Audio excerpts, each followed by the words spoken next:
Five minutes later. Water crisis. Isa ito sa pinakamalawakang problema sa ating daigdig.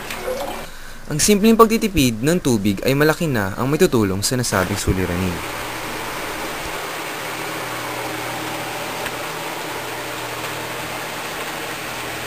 Ngayon, masasaksihan natin ang isang dalubhasa sa larangan ng dress-up.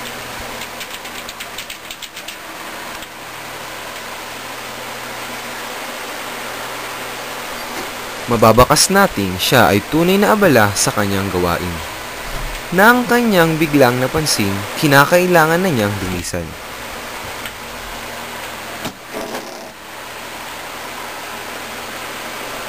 At siya na nga'y umalis at iniwang bukas ang computer. 2 hours later. Malaking problema din ang greenhouse effect. Ang carbon dioxide o CO2 ay may malaking bahagdan sa kabuoang greenhouse gases sa ating atmosphere na dulot ng mga gawaing tao.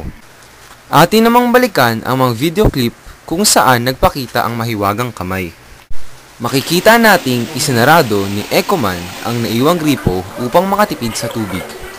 At dito naman ay pinatay niya ang bukas na computer. Nararapat lang na ating gayahin si Ecoman. Ating pangalagaan ang kalikasan upang ito'y hindi tuluyang masira. Kaya nating tumulong sa adhikaing ito kahit sa mga munting bagay lamang. Kaya kabataan, uulitin ko, gayahin natin si Ecoman.